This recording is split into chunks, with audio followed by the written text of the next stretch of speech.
Biblias en el libro de Efesios y vamos a estar en el capítulo 2, porción muy hermosa de la palabra de Dios. Estoy emocionado de que el día de hoy hablemos de este texto tan importante. Cuando yo les haga esta pregunta, quiero que tú pienses qué viene a tu mente. La pregunta es, ¿qué es la iglesia? Si yo te digo, ¿qué es lo primero que viene a tu mente cuando escuchas la palabra iglesia? Quizás algunas cosas vienen a tu mente. Quizás ayer corriste la ruta de las iglesias y estás todavía pensando en dolor. El hermano Andrés en la parte de atrás dice amén. Estás pensando en un edificio, estás pensando en el centro histórico quizás. Vi un video esta semana donde se hizo esa pregunta a algunas personas y la respuesta fue muy interesante. Personas dijeron cosas como estas: ¿es un lugar religioso? ¿Es un lugar donde van los religiosos? Un joven dijo, me hace acuerdo cuando yo era un niño y mi abuelita me llegaba a un lugar. Me hace acuerdo a paz. Otra persona dijo, es una organización, es un edificio viejo, es un edificio bonito, es un lugar con arte de la colonia, es un lugar de paz. Y otras personas con mucha ira decían, es un lugar de dolor. Es el motivo por el que no creo en Dios. Y otras personas dijeron, esto es el lugar donde yo entendí de Dios. El día de hoy te pregunto, ¿cuál es tu respuesta cuando escuchas qué es la iglesia? Piénsalo. Porque dependiendo cuál sea esa definición, hay dos opciones. La primera es que tienes una definición que es bíblica, pero no estás viviendo de acuerdo a esa definición. O es posible que tengas una definición basada en cosas de afuera y no de qué es lo que dice la Biblia, que es la iglesia. Con una opinión muy fuerte o una opinión no tan fuerte, el día de hoy te pregunto, y el texto nos pregunta, ¿tu definición de la iglesia está basada en esto revelado en su palabra o en tus experiencias? El día de hoy, pues continuamos nuestra serie en el libro de Efesios y llegamos a este texto. Vamos a estar en los versículos 19 al 22 del capítulo 2. Necesitamos recordar dónde estamos en contexto de este texto. Cada texto tiene un contexto. Sin un contexto puede ser un pretexto para decir lo que me da la gana. No queremos hacer eso. Queremos asegurarnos de que lo que escuchamos desde el púlpito semana a semana sea lo que tú miras que está en el texto. Pablo escribió esta carta a un grupo de personas en la ciudad de Éfeso hace mucho tiempo y vemos que Pablo hace algo muy interesante y estamos casi terminando la primera sección. Los capítulos del 1 al 3, Pablo se va a enfocar en darnos nuestra posición en Cristo. Está diciendo, esto es quien eres tú debido a la cruz de Cristo. Y es muy importante para él eso porque él no empieza con práctica, pero empieza con posición. Nuestra posición en Cristo, que es lo que Cristo ha hecho por nosotros, es lo que informa eventualmente cómo vivimos. Al principio del capítulo 4 tú vas a ver que dice, ahora vivan de esta manera o caminen de una manera basado en quiénes son. Capítulos 4 al 6, eventualmente cuando lleguemos allá, va a hablar de la práctica cristiana. Muchas veces como creyentes, dependiendo de tu contexto, inclusive la pregunta de la iglesia, has ido a iglesias donde se enfocan rápidamente en esto es lo que tienes que hacer. Tienes que ser un mejor esposo, tienes que ser una mejor esposa, tienes que ser un mejor papá, tienes que portarte de esta manera o de la otra. Sin primero explicarte los capítulos del 1 al 3. Buscamos ser buenos esposos, buenos papás, etcétera, etcétera, debido a lo que Cristo hizo por nosotros. Y eso es lo que estamos viendo en esta semana, ¿verdad? Estamos hablando de la unidad en la iglesia y no empezó diciendo tienen que ser unidos iglesia, sino dice, ¿recuerdan lo que Cristo hizo por ustedes?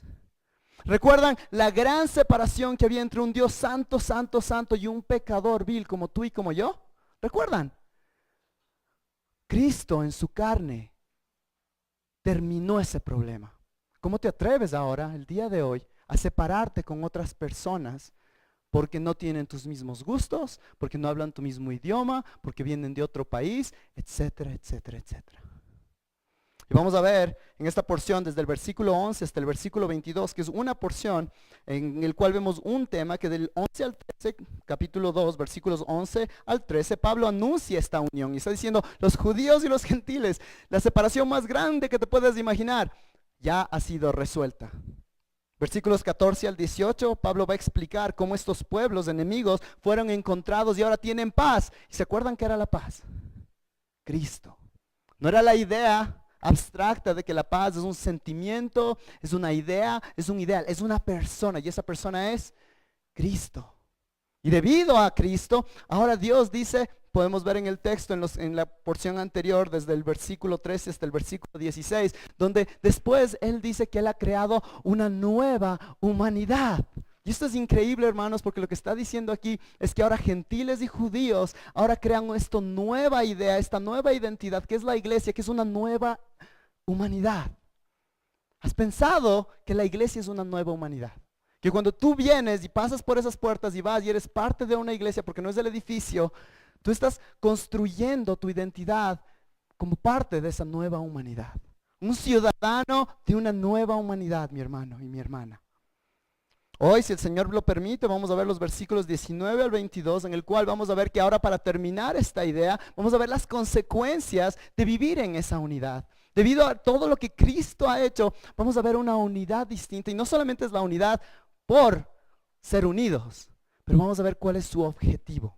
Y para eso Pablo nos va a dar 3 imágenes que deberían convertirse, mis amigos, en nuestra guía mientras nos cuestionamos y pensamos cuál es mi perspectiva de la iglesia.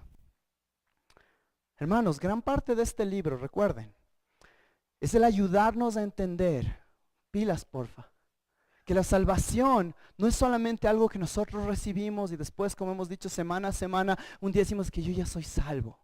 Yo y Dios, en un mundo que necesita la esperanza del evangelio. La palabra de Dios nos llama que si tú, como decía el texto, capítulo 2, versículo del 1 al 10, si estabas muerto en tu pecado y por la bondad de Dios, Dios te salvó y por gracia has sido salvo mediante la fe, estás llamado a vivir de una manera distinta. Y la iglesia, esas personas viniendo juntas, es fundamental en tu entendimiento de eso.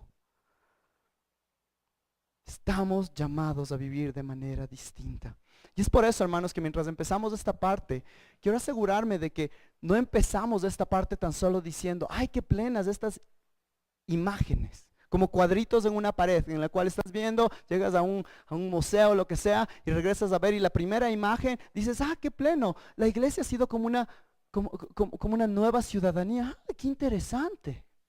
Y después vas a la siguiente imagen y ves que dice que la iglesia es como una familia y dices, ah, ve, ha sido como una familia. Y ves a la siguiente y ves que la iglesia es como un templo y tú dices, ah, interesante, pero no.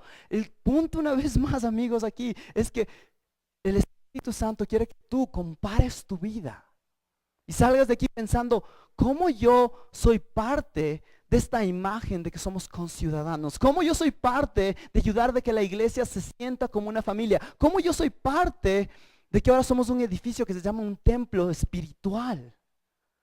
Entonces, el día de hoy, mis queridos amigos, le ruego al Señor que no nos permita, que no nos deje el escuchar estas palabras tan solamente aquí arriba, pero que de alguna manera Él presione eso en nuestros corazones. Vivimos en un mundo de grandes divisiones. Y la palabra de Dios dice que la iglesia es el lugar donde el mundo podría haber real unidad. Con eso en mente, quiero que me acompañen una vez más en oración. Padre, una vez más, no tengo nada que hacer que poder abrir tu palabra. Mis palabras no pueden cambiar a la gente, pero el Espíritu Santo es el único que cambia a la gente. Entonces, Padre, ayúdame a mantenerme cerca del texto, yo desaparezca, mientras las personas pueden ver que Dios mismo les está hablando mediante su palabra, Padre. Entonces, Padre, una vez más, que yo me quite del camino para que Cristo y su plan se vean como lo más hermoso, Padre. Te pedimos que no seamos solamente oidores de la palabra, sino hacedores. Te pedimos todo esto en el nombre de tu Hijo Jesucristo. Amén. Entonces ahora, antes de empezar, estas imágenes no son las únicas imágenes que vamos a ver en la Biblia, inclusive no son las únicas imágenes que tú ves en todo el libro de Efesios. Por ejemplo, si tú vas a Efesios capítulo 1 versículo 23 o capítulo 2 versículo 16, vas a ver que este cuerpo es un cuerpo. Esta iglesia es un cuerpo, el cuerpo de Dios, número 1. Y no hablamos de eso, pero eso es una imagen. Además, si tú vas más allá en el capítulo 1, versículo 22, también vas a ver que se les llama a este grupo de personas la plenitud de aquel que lo llena todo. Eso es otra imagen. Entonces, no estoy diciendo, el texto no está diciendo que estas son las únicas imágenes. Si tú vas a 1 Corintios vas a encontrar nuevas imágenes, pero aquí son 3 imágenes claves en luz de lo que hemos estado hablando, de la unidad. Primer punto. Segundo punto. ¿Se acuerdan que en esta carta hay una frase que se repite constantemente? En Cristo, en Él, por Él. Entonces, la idea es que quizás a ti no te gusta la palabra iglesia. Tú dices, no me gusta decir, esa palabra es bíblica, entonces podremos empezar desde ahí. Pero digamos que tú tienes ese tipo de, no sé, esto de la iglesia me trae malos recuerdos. La idea es que en Cristo, cada persona que dice estar en Cristo debe vivir de esta manera. Entonces, esta es una imagen de aquellos que dicen estar en Cristo, ¿ok? Entonces, de esa manera, ninguno aquí se puede escapar, a menos que tú abiertamente estés diciendo el día de yo no estoy en Cristo, no sé ni por qué estoy aquí. Con eso en mente lancémonos. Primera imagen, la iglesia como un grupo de conciudadanos. Efesios 2, versículo 19, dice, así pues, ya no sois extranjeros extraños ni extranjeros, sino que sois conciudadanos de los santos y sois de la familia de Dios. Dense cuenta antes de empezar con esta imagen que dice, así pues, o ahora pues. Entonces, la consecuencia de lo que vimos anteriormente, mis amigos, la consecuencia de todo lo que vimos anteriormente, hay una gran división entre los judíos y los gentiles, hay una gran división entre mi persona y un Dios santo. Pero Cristo, que es la paz, trae unidad entre ellos, ¿se acuerdan? La gran pared de separación ha caído. Cristo en su cuerpo ha derribado también, Él abolió la enemistad. Debido a todo esto es que, versículo 19, ya no sois extraños ni extranjeros. Estos términos son términos que los vimos anteriormente y demuestran que hay personas que estaban lejos de una relación con Dios. Y creo que todos podemos en cierta manera ver que en algún momento estuvimos así. Pero miren lo que dice. El punto es que en la iglesia, siguiente parte, sino que sois, ¿qué dice? Conciudadanos. La primera cosa es que tenemos que entender que para entender cuáles son las imágenes de la iglesia, tenemos que entender que no es la iglesia, y la iglesia no es un lugar donde personas están lejos de poder experimentar a Dios. Y hay muchas personas, como dijimos la semana pasada, y hay que decirlo cada semana, que tú puedes venir el día de hoy quizás invitado por alguien y tú dices, eso del cristianismo, eso no es para mí, porque si tú supieras lo que yo hice, yo estoy tan lejos, yo soy un extraño, yo soy un extranjero de esas cosas religiosas. De manera figurativa o quizás de manera clara. Y lo primero que vemos es que la iglesia es un lugar donde personas que pueden estar en cualquier lugar por la sangre de Cristo pueden llegar y son recibidas. Número 2, en ese punto de que somos conciudadanos. Entonces el punto ahora es de que ellos no solamente es que son ciudadanos, pero dense cuenta que dice son conciudadanos. No solo son personas que están juntos, pero que están revueltos en cierta manera. Hay unidad, hay paz basada en Cristo. Es una palabra que se escucha a veces, no sé si han escuchado a veces en propaganda política. Yo creo que es una palabra que se la usa como para que personas se sientan juntos, ¿no es cierto? Compatriotas. Y algunos se ríen. ¿Por qué? Porque es una palabra que se usa muchas veces para decir, yo soy como ustedes, estamos juntos en esto. Y esta es la palabra que se está usando en cierta manera. Si tú estás en Cristo, somos conciudadanos de un reino eterno. Filipenses 3, 20, 21 habla de eso. Primera de Pedro 2, 9 habla que somos una nación santa. Somos ciudadanos de esta identidad del nuevo hombre, de la nueva humanidad. Ya no somos más, nuestra identidad no está basada en que somos ecuatorianos o venezolanos o de los Estados Unidos o canadienses o cubanos o alzas la mano y donde sea que seas. Sino tu identidad ahora está basada en que eres un hijo de Dios, salvado por Él. Y esto también podríamos cambiarlo, porque muchas veces en nuestro mundo quizás nuestra división no es por países, y sí lo es. Pero muchas veces nuestra división se vuelve también por nuestros deseos, quizás inclusive por nuestros hobbies, por las cosas en las cuales trabajamos. Entonces los artistas son primero artistas y después cristianos. Los deportistas son deportistas primero y después cristianos. Un economista, yo soy economista, entonces yo soy economista primero y después cristiano.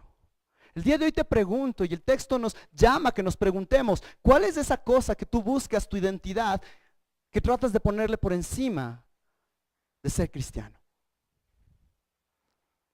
un conciudadano, somos ciudadanos del cielo viviendo en la tierra. ¿Se acuerdan 2 de Corintios capítulo 5, versículo 17 al 20? Habla que somos embajadores, ¿no es cierto? ¿Qué son los embajadores? Una embajada es un lugar de personas de otra nación que están dentro de otra nación siendo los representantes de esa otra nación, ¿se acuerdan?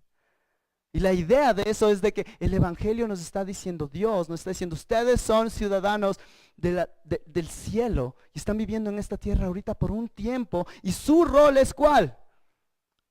Mostrar a todo el mundo qué genial que es ser ciudadano de este lugar, ¿no es cierto? Defender este lugar. Necesitamos, hermanos, encontrar nuestra mayor identidad en Cristo. Somos conciudadanos. Si tú estás fuera de tu país y te encuentras con un conciudadano, con un compatriota, ¿qué pasa? Yo me acuerdo cuando estuve en los Estados Unidos por mucho tiempo y me topé con un ecuatoriano, hermano, ¿qué fue? Una fritada, brother. ¡Qué bestia, bro! Un hornadito. Te pones a hablar de, ¿por qué? Porque son experiencias comunes que tienes y sientes una afinidad a esa persona. En nuestra comunidad esta semana fue súper lindo porque una hermana compartió de eso y dice, ¿sabes qué? Después de salir de Venezuela, encontrarte con una persona de Venezuela y puedes hablar y no te toca ver qué es lo que significa, porque esa palabra en español de Venezuela significa algo distinto que en español de Ecuador, que en español de Cuba, ¿no es cierto? De República Dominicana. ¿No es cierto? Y eso pasa, y hay un rato en el cual tú estás con una persona y te sientes en casa. Y el punto aquí, hermanos, es que cuando nosotros nos vemos con otra persona que tiene a Cristo, deberíamos sentirnos así. ¡Qué emoción! Tú entiendes lo que significa ser un rebelde delante de Dios y ahora ser salvo. Hablemos de eso. Mi mayor identidad está basado en eso y cualquier otra cosa cae totalmente secundaria. Como creyentes, nuestro compañerismo está alrededor de Cristo. Somos conciudadanos. El día de hoy te pregunto, ¿es verdad eso en tu vida? ¿Es verdad eso en mi vida? ¿Es eso verdad en la vida de la fuente? Segundo punto. Primero, somos conciudadanos. Número 2, la persona que dice estar en Cristo, como dijimos, debe verse como una familia. Miren por favor al final del versículo 19 dice, sois conciudadanos de los santos y sois de la familia de Dios. No solo somos conciudadanos, pero somos familia, hay un parentesco familiar, somos parientes, somos hermanos, somos hermanas de esta familia de Dios. Somos miembros de una familia eterna en el cual Dios es nuestro papá y Jesús es nuestro hermano mayor. Hemos visto ya este lenguaje y esto debería haber sido tan fuerte y cuando vamos tan despacio quizás te puedes perder esto, pero imagínate que tú estás leyendo el capítulo 2 y llegas a este versículo y en tu mente lo primero que viene es capítulo 2 versículo 3, entre los cuales también todos vosotros en otro tiempo vivíamos en las pasiones de nuestra carne, satisfaciendo los deseos de la carne y de la mente y éramos por naturaleza hijos de ira. ¿Cómo cambió todo esto de hijos de ira a familia de Dios? Hijos de ira que estaban listos para recibir el castigo de Dios, ahora ser adoptados por Dios y recibir todos los beneficios que tenemos en Cristo Jesús. ¿Por qué? Por Cristo Jesús. Esta palabra es una palabra que se la usa en otros lugares para hermanos de sangre. Se la usa en 1 de Timoteo 5:8, lo pueden ver en la pantalla, donde dice, pero si alguno no provee para los suyos y especialmente para los de su casa, ha negado la fe y es peor que un incrédulo. Es la idea, la importancia de proveer, ¿no es cierto? Para tu familia. Y es increíble que tenemos un papá celestial que proveyó lo más importante, más allá de la comida, más allá de la ropa, pero nos proveyó salvación. Y le costó la muerte de su hijo. Así que entonces, es por eso que tenemos que amar los unos a los otros como la familia de Dios. No sé para ustedes, pero a mí se me hace difícil a veces amar a la familia de Dios, porque a veces nos frustran, ¿no es cierto? Porque estás tan cerca. Yo me acuerdo por muchos años mi pelea, como decimos aquí, mi bronca era con la iglesia. Yo soy cristiano, pero yo soy de esos cristianos que no va a la iglesia, porque esas personas en la iglesia son unos terribles. Dios es tan chistoso que te hace pastor. Pero es tan importante, hermanos, que nos demos cuenta que nuestra identidad es que somos parte de una familia. Es más, miren por favor Gálatas 6:10. Miren lo que dice, así que entonces hagamos bien a todos, eso sabemos, ¿no es cierto? Como cristianos, hagamos el bien a todos, tenemos que hacer una diferencia, tenemos que ayudar, tenemos que mostrar ese evangelio, según tengamos la oportunidad y especialmente ¿a quiénes? a los de la familia de la fe. Y esto es lo que dijimos la semana pasada, porque yo creo que esta es la herramienta que Dios puede usar de manera increíble en nuestras iglesias, pero no la usa porque no entendemos esto. Yo he visto personas que son ganadas del evangelio en la misericordia de Dios, en la soberanía de Dios, cuando ven una comunidad que realmente se aman bíblicamente. Y no es que me estoy inventando, pero eso es lo que dice Juan 13:35. Y en esto conocerán todos que sois mis discípulos, que son parte de mi familia, si os tenéis amor los unos por los otros. Eso es lo que dice la Biblia. Pero muchas veces nosotros estamos más interesados en ser voluntarios, en ir aquí, ir allá, ir a hacer lo que tenemos que hacer y de ahí salir, en vez de involucrarnos en la vida de la iglesia local. En vez de realmente ir y estar hombro con personas que nos van a poner incómodos, pero que Dios nos llama a que les amemos, porque mientras nosotros nos amamos y vemos esa unidad, el mundo mira y dice, wow, eso es algo distinto. Una vez más, uniendo los puntos anteriores. Tú cuando estás lejos de tu país, algunos de ustedes están lejos de su país ahorita, y extrañas la comida, extrañas la cultura, extrañas las palabras, el lenguaje, pero también extrañas la familia, ¿verdad? Y cuando tú vuelves a casa es un momento tan especial. Yo recuerdo la primera vez que salí del país y pude volver, y era tan especial estar con mi familia. Y sí, comer el hornado y esas cosas, pero era algo tan hermoso el volver. Hermanos y hermanas, este llamado nos está diciendo que cuando nosotros estamos en el mundo, deberíamos estar listos y hacer este lugar un lugar donde personas están extrañando volver. Salimos de esta puerta el domingo y salimos como misioneros a nuestra ciudad, a nuestros trabajos, a nuestros compañeros de trabajo, a nuestros compañeros de la universidad, del colegio, etcétera. Pero estamos diciendo, ya quiero volver a estar con los hermanos. Es por eso que tenemos comunidades, y ese es el nombre específico, porque es un lugar donde queremos compartir. Somos una reunión familiar después de estar lejos durante una semana, en la cual estábamos emocionados de volvernos a ver. No porque qué lindo que somos club social. No, porque estábamos enfocados en Cristo, el que nos salvó. Él dio su vida por mí y esta semana voy a vivir por Él. Y cuando te veo a ti, hermano, estoy tan emocionado porque sé que tú estabas viviendo por Él también. ¿Qué tal te fue? ¿Qué tal me fue? Oremos juntos. Gloria a Dios. Dios obró de una manera increíble y alguien se salvó. Esta semana no nos fue tan bien. Oremos juntos.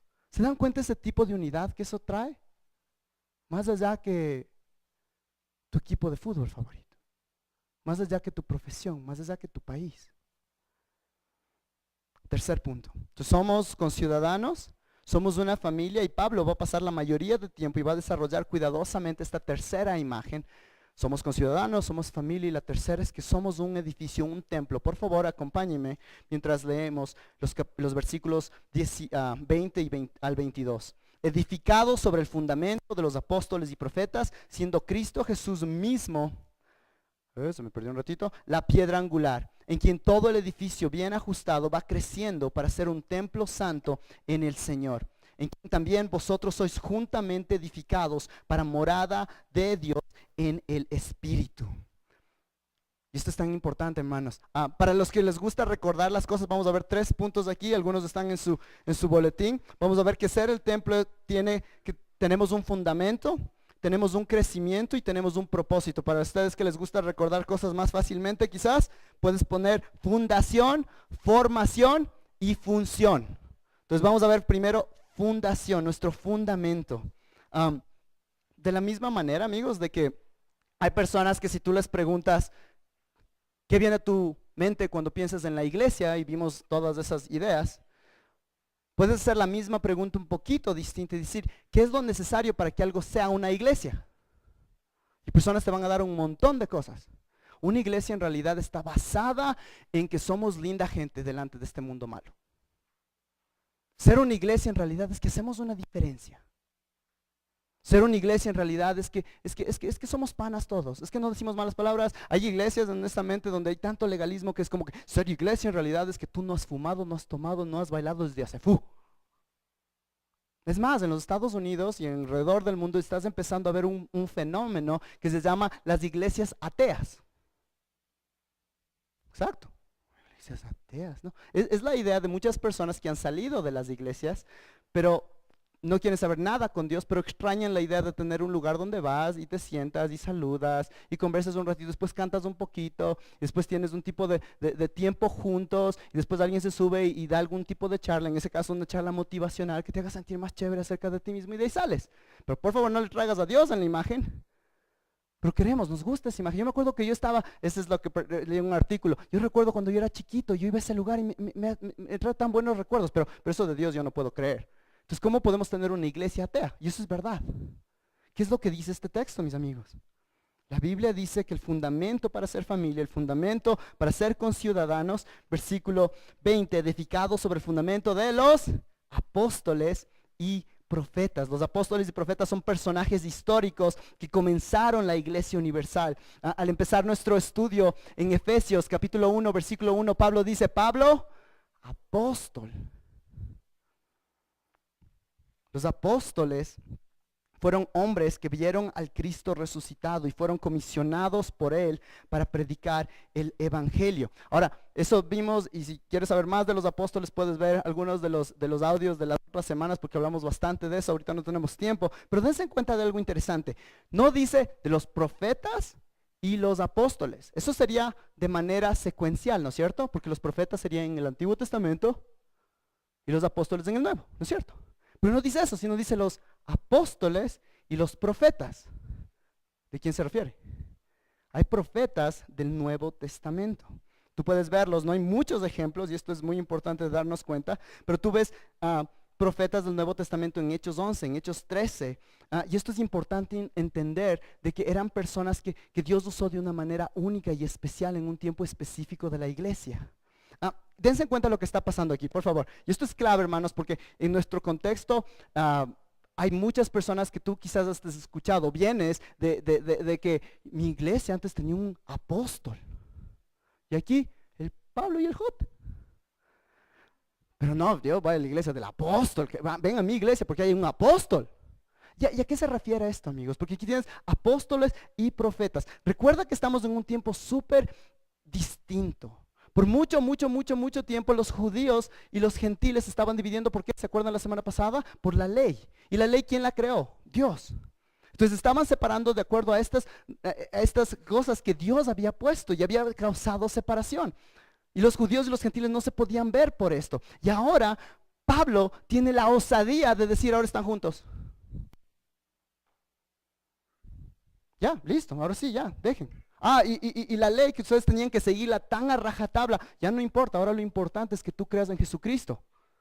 ¿Cuál sería tu pregunta si es que por todo tiempo tus papás, tus abuelitos, tus bisabuelitos, etcétera, siempre han mantenido esta manera de hacer las cosas, que era la manera con la cual te comunicabas con Dios y tenías una relación buena con Dios, y ahora alguien viene y te dice, no, ya no es así? ¿Qué harías? No puede ser, ¿no es cierto? ¿Sí?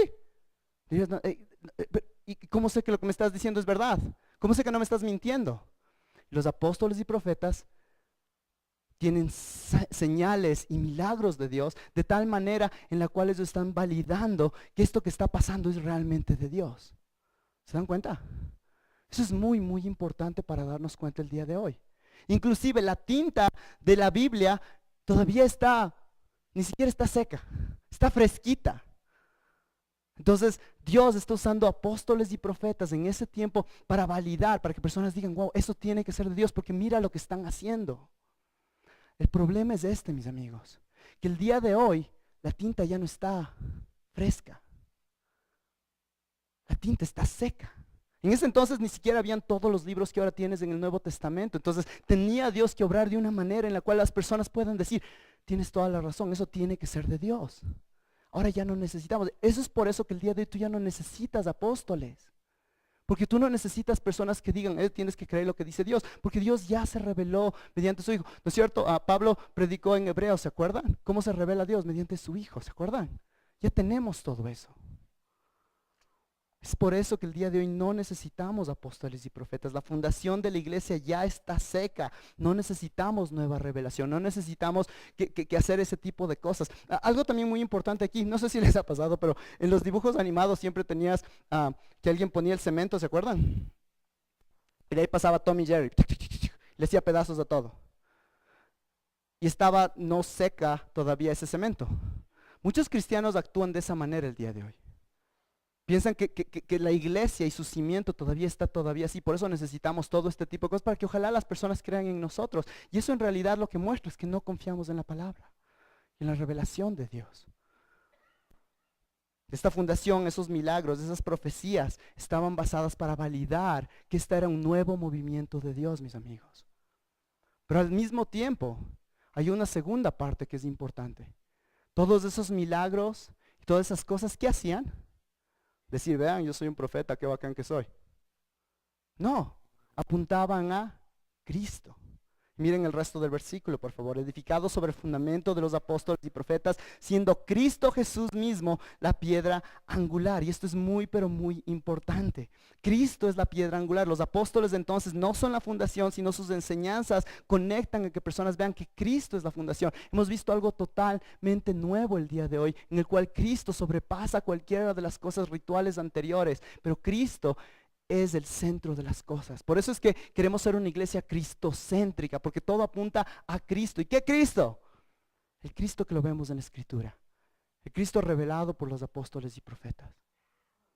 Porque esto es importante, ya lo dijimos, número uno, porque nos ayuda a protegernos de personas que te van a decir, no, pero es que yo soy apóstol y por eso tienes que escucharme a mí, porque yo soy apóstol, en vez de confiar en la palabra de Dios. Y número dos, ¿en qué está basada la iglesia? ¿La iglesia está basada en mis ideas? ¿Ideas nuevas, ideas novedosas? No. La iglesia está basada en algo histórico, en algo que no nos inventamos, tiene como base a Cristo y se construye bajo esa fundación de lo que los apóstoles y los profetas dijeron. Miren por favor en la pantalla, creo que es Judas 3.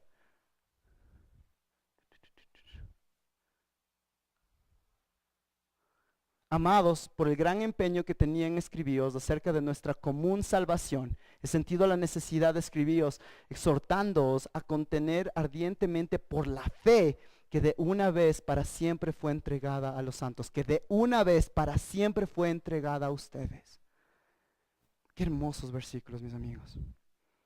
Ahora, observemos en el texto, por favor, que no solo dice Cristo, pero dice que Cristo es la piedra angular. Aquí hay dos opciones. La primera opción era que era una piedra que coronaba el edificio, y la segunda opción era que era la piedra angular que se ponía en la base de un edificio. Miren, por favor, aquí también Primera de Pedro, capítulo 2, versículo 4, y Isaías 28, 16. Estos son los versículos que hablan de esta palabra, que es importante.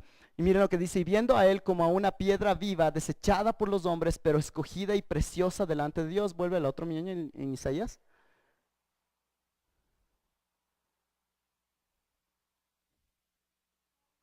¿No está al lado de ese? Bueno, Pedro está hablando de Isaías aquí. Pero la idea, una vez más, es una piedra que era como la esquina, era la piedra angular. Es una palabra que viene, también la puedes ver, partes de esa palabra en Proverbios 7, 8, cuando habla de la esquina de una calle, la esquina de un techo en Proverbios 21, la esquina de una casa en Job 1, 19, la esquina de un altar. Y era muy importante. Esta piedra, por favor, escúchame, era la piedra clave de un edificio. Un comentario lo dice de esta manera: era una roca de suma importancia, ya que su ángulo proveía la guía y ángulo para todo el edificio. Gobernaba todas las líneas y ángulos del edificio. Cuando se ponía esta roca se hacía una gran ceremonia. Era la pieza clave que mantenía el edificio unido. En ese versículo de Isaías dice: es la piedra probada, es la piedra que prueba el resto del edificio, la piedra más importante del edificio. ¿Quién es esta piedra más importante del edificio de la iglesia? Cristo. Cristo es lo más importante. Todo lo que pasa en la iglesia necesita estar alineada a Cristo. No puedes tener una iglesia si no tienes a Cristo y el Cristo de la Biblia. Hay muchas veces en las cuales personas hablan del cristianismo de esta manera. Sí, a mí me parece bien lo que dice la Biblia, pero lo que yo creo y lo que realmente va a ayudar a las personas es, de ese momento ya le quitaste la fundación de los apóstoles y profetas y Cristo. O a veces inclusive quizás no tan abiertamente dicen eso, pero dicen como que sí, esto es lo que dice la Biblia, pero déjame contarte un poquito más lo que yo creo. Mucho cuidado, mis amigos. Hay tantas referencias en esto. La iglesia está basada, como vimos en Judas 3, en esa fe entregada a ustedes. Y ahora con eso en mente, esta imagen vamos a ver que esta piedra no solamente que está fundamentada en él. Entonces, iglesia, el día de hoy te quiero preguntar, ¿en qué está basada tu fe? ¿Cuál es el fundamento de tu cristianismo? ¿Cuál es el fundamento de tu fe? ¿Cuál es el fundamento de que seas parte de la iglesia? Es que me llevo bien con los hermanos. Es verdad. Hay muchas personas que a veces van a una iglesia, a un grupo de personas y se sienten cómodos, y qué bueno, y gloria a Dios, y Dios puede usar eso, pero al mismo tiempo, tú solamente quizás puedes estar ahí, pero hasta que tu fe no esté fundamentada en Cristo y en la Escritura, tú necesitas eso más que el compañerismo de la iglesia. Pero no se queda ahí. Versículo 21, por favor. En quien todo el edificio bien ajustado va creciendo para ser un templo santo en el Señor. ¿En quién? Primera parte. ¿En quién? ¿Quién es en quién? En Cristo. Qué hermoso, porque esto quiere decir que Cristo no solamente es la base, pero en quién se construyen las siguientes capas. Nosotros decimos en La Fuente muchas veces que el Evangelio no solamente es la puerta para entrar al reino, pero el Evangelio es lo que necesitas recordar todos los días para crecer en él, ¿verdad? Pablo habla a los romanos y les dice, les vengo a predicar a Cristo, pero los romanos ya eran cristianos. Los cristianos necesitan a Cristo, necesitan el Evangelio. ¿Por qué? Porque ese mismo Evangelio que te salvó es el mismo Evangelio, y la obra de Cristo es esa misma obra que necesitas recordar diariamente. Sí, ya estás salvo de tu pecado y estás justificado, pero cada día que te peleas, quizás con tu cónyuge, necesitas el Evangelio. Cuando quieres ser un buen papá, necesitas del Evangelio. Cuando quieres hacer una decisión, necesitas del Evangelio. El Evangelio necesita estar en todas las cosas. Esta palabra aquí que vemos en el versículo 21, en quien todo el edificio, esta palabra edificio se usa muchas veces en el Antiguo Testamento, y es algo interesante porque la mayoría de veces en el Antiguo y en el Nuevo Testamento se refiere a un edificio que está siendo todavía construido. No es un edificio completo, es un edificio que sigue siendo construido. Y esto es muy importante porque tiene que ver que estamos creciendo las personas dentro de la iglesia. Cristo es la piedra angular y todo el edificio está usando a Cristo como su guía.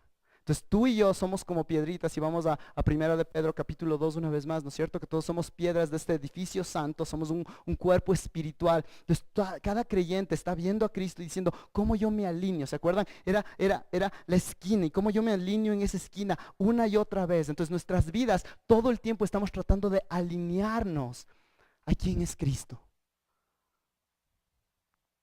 La unidad que vimos anteriormente no se trata solamente de aguantarnos, como dije yo, y perdón la palabra, de tragarnos, el estar juntos. Pero hermanos, la idea es de encajarnos los unos a los otros, de calzar. La idea es que la iglesia es donde personas distintas son ensambladas de una manera hermosa. Esa palabra es la palabra que vemos aquí, en quien todo el edificio bien ajustado. Estamos siendo ajustados los unos con los otros. Quizás tú escuchas eso y te ríes porque dices, tienes toda la razón, porque es difícil. Y mientras Dios te va ajustando, te está moldeando a ti, le está moldeando a la otra persona. En ese entonces no había cemento para pegar dos cosas juntas, sino te tocaba lijar y te tocaba moldear y te tocaba cortarla una roca y la otra roca hasta que las dos piedras queden casi juntas. Y esa es la obra que Dios está haciendo en la iglesia. Muchas personas dicen, yo no me gusta la iglesia porque es muy difícil. Ese es el punto. El punto es que Dios está usando los unos a los otros, y como a veces nos molestamos y como a veces es difícil, y a veces dices a los hermanos, vean, traerán algo para la comunidad y no traen. ¿Qué irás? Dios está diciendo, te estoy formando. Y la otra persona, ¿cómo me molesta que tengo que traer esto para la comunidad? Y no sabe qué ocupado que estoy. Y Dios está diciéndole, ¿estás tan ocupado para no servirme? Y los dos lados se están uniendo y se están afilando. Esta semana hablé con una hermana que tiene un corazón por misericordia, y esta hermana me comentaba y decía, a veces yo me frustro porque me gustaría que todo mundo vayamos a visitar a las personas que necesitan ayuda. Esta es la imagen. Dios está usando a las personas que no quieren salir corriendo a ayudar para formar algo en ella. Y ella está siendo usada en la vida de nuestra iglesia para decir, yo debería salir a hacer algo. Cristo es la piedra angular. Mientras queremos buscarle a Cristo, Él es el enfoque. No qué piedra Dios va a poner al lado mío o alrededor mío o enfrente mío o abajo mío, sino Cristo es el enfoque. Y mientras nuestros ojos están en Cristo, ese otro tipo de cosas ya no son tan frustrantes. si en realidad estamos viéndole a Él? Es por eso, mis hermanos, que Pablo y Jesús oran por unidad.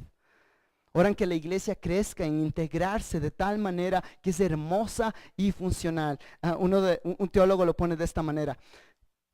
Es una iglesia que muestra al mundo, a los demonios, a los ángeles, que Cristo en realidad reina. Porque el mundo ve a la iglesia y dice, ¿cómo es que ellos, pese a que son tan distintos y vienen de tantos contextos y tienen tantas opiniones, cómo es que funcionan tan bien? Cristo venció todo en esa cruz. Y un punto interesante, amigos. Miren por favor esa palabra que dice ahí. Dice, así pues yo no soy extranjeros ni extraños, sino que sois conciudadanos, versículo 21, en quien todo el edificio bien ajustado. En cierta manera, esa palabra de ajustar es una palabra que Pablo se inventa. A Pablo le encanta inventarse palabras para poner su punto. Y esta es la palabra que dijimos hace un rato que tiene que ver con la idea de ajustar.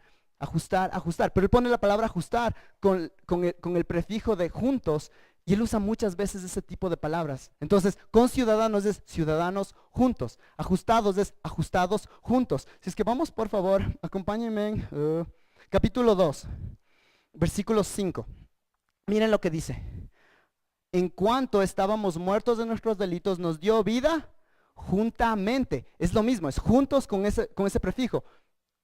Juntos, estamos vivos juntos. Versículo 6, con Él nos resucitó. Ese nos es la misma idea. Nos resucitó juntos. Sigamos más adelante, versículo 6, más allá dice, y nos sentó, es la misma idea, nos sentó juntos.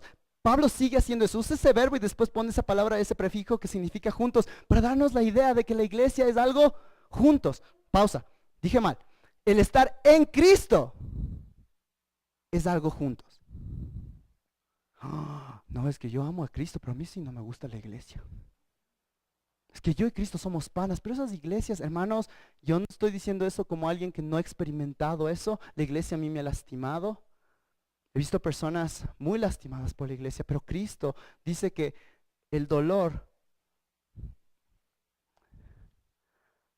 no te da la oportunidad de ser desobediente, porque ahí es donde necesitas confiar más en Cristo. Podemos seguir juntos.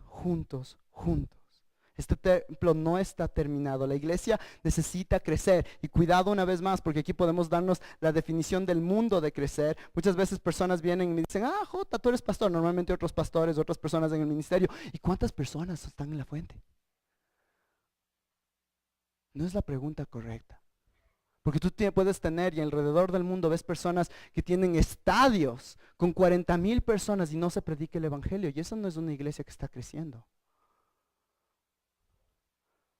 Jesús tuvo 12, de los cuales uno se fue. Lo que estamos buscando aquí es fidelidad, no números. El crecimiento de la iglesia bíblica no se trata de personas llegando o calentando un asiento, pero se trata de personas que cuando escuchamos este tipo de palabras decimos, ¿cómo alineo mi vida a Cristo? ¿Cómo Cristo es la piedra angular de mi vida? El crecimiento bíblico tiene que ver con personas que llegan a Cristo. ¿Entienden? Efesios 2, versículo 1 al versículo 10. Dicen, yo estaba muerto en mis pecados y Dios en su misericordia me salvó y ahora vivo en buenas obras, no porque esas me salvan, sino para mostrar al mundo que Él es lo mejor, como esa canción que a veces cantamos.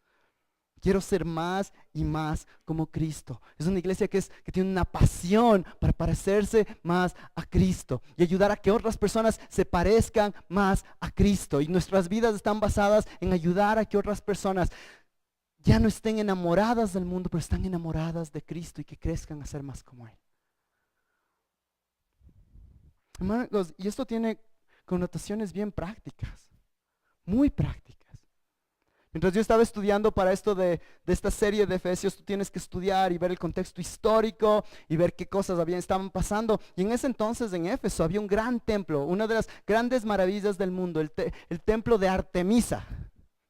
Y si tú vas y buscas el templo de Artemisa, que era algo increíble, ya no se ve nada. Hay un pilar y unos ladrillitos por ahí.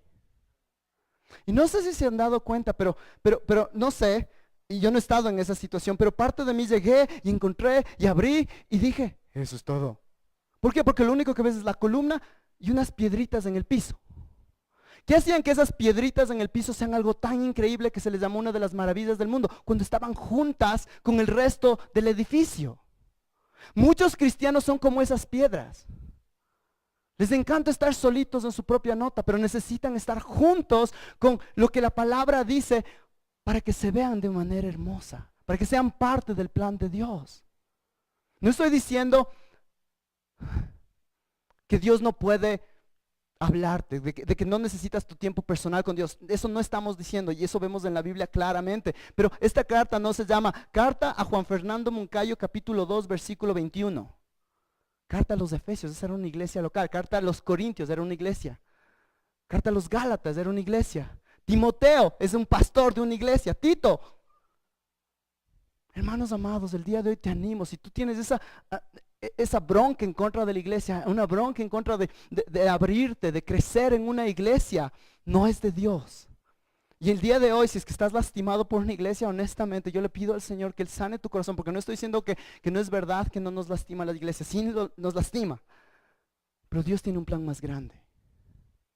Punto número 2, unamos esta idea de estar juntos como iglesia con el punto anterior, ¿se acuerdan? Con los puntos anteriores, el de la embajada y el de la familia. ¿Qué hace una embajada? Número 1, sí, es un cuerpo local que está en otro país para decir nosotros tenemos ciudadanía de otro lado, ¿no es cierto? Entonces estamos ahí proclamando que nuestro reino es una maravilla, el reino de Dios. ¿Pero qué también hace una embajada? Es el lugar que si tú pierdes tu pasaporte, tú irías donde esa embajada y dirían, vean, me perdí el pasaporte. Y estos manes no creen que soy ecuatoriano. ¿Y qué hace la embajada? No, nosotros podemos cerciorar que usted es ecuatoriano. Tome. Normalmente no es tan fácil, pero cachan la idea. Pero hermanos, el punto es ese. Una embajada al mismo tiempo es un lugar que cerciora que en realidad eres de ese campo. Hay un pastor que se llama Jonathan Lehman que escribe mucho para las 9 marcas de la iglesia saludable y él dijo una cosa que me impactó tanto y él dijo, muchas veces muchos cristianos no van a la iglesia y de esa manera se separan de la embajada que es el único lugar que realmente puede cerciorar que en realidad son creyentes.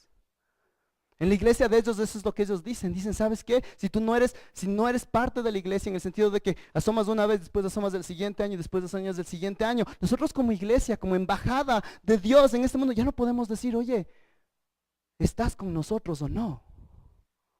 Es tenaz. Porque nos gusta la idea de embajadores, de que, es que estamos aquí. Pero la embajada nos sirve para ayudarnos, ¿no es cierto? La palabra de Dios inclusive vemos muchos ejemplos de personas que se van, ¿por qué? Porque se sentían incómodas ahí. No tenían una fe. La iglesia es el lugar que Dios envía para que podamos ver, en cierta manera, verificar lo que Dios está haciendo en la vida de personas. Entonces cuando nosotros te molestamos y un pastor te llama o una de las personas del staff de la fuente te llama y te dice, ve, ¿dónde has estado? No te estamos molestando. Estamos queriendo ser fieles a lo que el Señor nos llama. Si tú eres miembro de la fuente, parte de lo que tú te animas a hacer es, dice ahí clarito, yo me comprometo a venir regularmente. ¿Por qué? Para que los asientos estén llenos. No, porque es nuestro llamado a cerciorar durante el mundo de que este hermano en realidad ama a Dios, estamos todos juntos, todos somos imperfectos. Pero ese es el punto. Otro punto importante de aplicación aquí es que dense cuenta que unidad y crecimiento van juntos. El crecimiento en el versículo 21, en quien todo el edificio bien ajustado va creciendo para ser un templo santo de Dios. Si tú estás teniendo dificultades en crecer en alguna área de tu vida, muchas veces tiene que ver porque estás separado de la iglesia, porque estás separado de Cristo, uniendo a las personas juntas. Y esa es una gran tentación, porque cuando alguien nos lastima, lo primero que hacemos es alejarlos. Pero la palabra de Dios no hace eso, porque Cristo no hizo eso. Cristo cuando vio la cruz, dijo, si es que esto puede pasar de mí, pero no mi voluntad, sino la tuya. Porque tenemos un Cristo que corrió a la dificultad. Podemos correr a esas dificultades, esas relaciones difíciles de nuestra vida. Porque sabemos de que Dios tiene un propósito para esas relaciones, hacernos crecer. Otra aplicación rápida antes de llegar a nuestro último punto es que dense cuenta de que la palabra ahí dice, aquí en todo el edificio bien ajustado. ¿En quién ajustamos el edificio? En Cristo. Muchos de nosotros, hermanos, en nuestra pecaminosidad, llegamos a la iglesia y decimos, bacán la idea de que Cristo sea la piedra angular, pero yo soy la piedra angular. Entonces yo me siento aquí y aquí está, y estas son mis preferencias musicales. ¿Por qué la iglesia no tiene este tipo de canciones? Porque tienen que ajustarse a mis preferencias. ¿Y por qué la iglesia no tiene este tipo de ministerios para mis guaguas? No, o sea, iglesia, por favor, tienen que ajustarse a mis preferencias. Y verán, iglesia, que ustedes no tienen una comunidad que me tome menos de 5 minutos para llegar. Y que empiece esta hora y termine esta hora y siempre tenga comida. Porque quiero que ajusten su cristianismo a mis preferencias. Y eso dice el texto. Obviamente no lo dice. Dice que nosotros tenemos que ajustarnos a Cristo. Y Cristo nos dio el ejemplo perfecto porque Él, siendo en forma de Dios, Rey de toda la creación, en siervo. Hermanos, cuando yo escucho esto me pega tanto en mi corazón. Porque muchos de nosotros queremos un ministerio ajustado a mis preferencias, a mí, inclusive a mi visión del ministerio. Vivimos en un sector, nosotros le agradecemos a Dios porque tenemos grandes amistades con muchas organizaciones paraeclesiásticas y le agradecemos al Señor por eso y trabajamos juntos con ellos, pero yo siento en mi corazón, porque yo soy misionero también, de que hay una parte entre nosotros que es como que, es que esta es mi visión, entonces necesito empujar mi visión y la iglesia que me siga. Cuando yo trabajaba en un colegio cristiano he sentido siempre eso. Es como que tú primero tienes que empujarte aquí y después de ser parte de tu iglesia local. Hermanos, el día de hoy que Cristo sea la piedra angular de nuestras vidas. Y esto finalmente tiene un propósito y el propósito lo vemos al final del versículo 21 y el versículo 22. Miren lo que dice. Ajustados va creciendo para ser un templo santo en el Señor. ¿Para qué fuimos hechos? Para ser un templo santo en el Señor, en quien también vosotros sois juntamente edificados para morada de Dios en el Espíritu. El objetivo de este crecimiento es ser un templo santo en el Señor. Hay dos palabras que se usan en el idioma original para un templo. Y la primera palabra es una palabra que se usa para el templo en general. ¿Se acuerdan que habían diferentes atrios? Y el un atrio, el otro atrio, el otro atrio, la pared, etcétera, etcétera. Hay un término que se usa para hablar de todo eso. Esa no es la palabra que tenemos aquí. Aquí tenemos una palabra específica que habla del lugar donde estaba la presencia de Dios. Dios está diciendo aquí a los de Efesios, están sentados ahí, tienes un man judío sentado escuchando estas cosas y dice, ¿cómo? La presencia de Dios ya no está en el templo, sino está en ¿qué?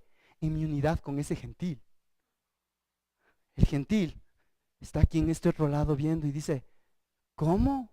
Yo he visto cómo la presencia de Dios está en el templo de Artemisa. No está ahí, sino está en que yo me lleve bien con ese judío. Exacto. Dios siempre quiso morar con su gente. ¿Qué pasó en el jardín? Dios moraba con su gente. ¿Y qué pasó? El pecado. Éxodo 25:8, por favor, está en la pantalla. Y que hagan un santuario para mí, para que yo habite con ellos. Habite con ellos. Dios siempre ha querido habitar, pero el pecado lastimó todo. Y Dios está diciendo que esta nueva humanidad tiene un plan increíble, que es que el mundo pueda ver dónde habita Dios. ¿Dónde es? En la iglesia. ¡Wow! Que las relaciones dentro de la iglesia, que nuestras amistades, de que el trato los unos con los otros, que la diversidad, que el amor que nos tenemos, que la paciencia que nos tenemos, sea un lugar donde personas dicen, Dios habita ahí. Muchas veces, especialmente en luz de la guitarra, de la batería y de todas estas cosas de aquí que amamos y el Señor nos llama a adorarle a Él. Pero ¿cuántas veces ustedes han escuchado esto? Y el día de hoy, Dios, te pedimos que tu presencia esté entre nosotros. ¿Qué dice el texto? La presencia está porque cantamos bien chévere. La presencia está cuando tú estás sentado al lado de una persona que es totalmente diferente a ti y le amas. La presencia de Dios está aquí, no por tu experiencia en tu adoración, sino por tu amor por la iglesia local, por tu amor por otros creyentes, porque tú no quieres buscar ser una persona que trae separación entre personas. Ahí está la presencia de Dios. Mira cómo se llevan esos hermanos de la iglesia. Mira cómo se aman en la comunidad. Mira con qué ánimo vienen los domingos. ¿Cómo? No, esto es verdad. Y honestamente, los hermanos pobres les toca tratar de votar a la gente porque nadie quiere salir. Qué bueno, eso es un buen problema. Mírales cómo los hermanos cuando van a jugar fútbol muestran la presencia de Dios. Cuando esas hermanas van y se toman un cafecito, mira la presencia de Dios. Cuando esas personas se van de paseo, de vacaciones, mira cómo muestran la presencia de Dios. Ellos llevan la presencia de Dios donde vais. Y es por eso que el día de hoy, mi querido amigo, mi querida amiga, enfócate en Cristo. Todo esto empezó con las palabras en el versículo 11. Recordad pues que en otro tiempo vosotros los gentiles en la carne llamados de circuncisión. A terminar el día de hoy, quizás estas palabras, como a mí me han pegado esta semana, son fuertes. Van en contra de lo que nos gusta. Y la palabra que Dios dice aquí es recordad pues. Quizás si todavía te gusta separarte, si tienes miedo de la iglesia local y todo eso, es porque el problema, de acuerdo a Pablo, es que no estás recordando lo que Cristo hizo por ti. Y es por eso que cada semana aquí en La Fuente buscamos dar esa oportunidad a cada persona. Recordar lo que Cristo hizo por nosotros. En la noche que Él fue entregado, Él tomó pan y dijo, comed esto porque es mi cuerpo. Tomad porque esta es mi sangre. Semana a semana nosotros tenemos los elementos aquí. ¿Por qué? No porque somos religiosos, sino porque lo más importante que un cristiano puede hacer es recordar lo que Cristo hizo por ti. El día de hoy tenemos un llamado para orar, arrepentirnos y pedirle al Señor que nos permita ser personas que en realidad como iglesia mostramos a este mundo el lugar donde Dios habita.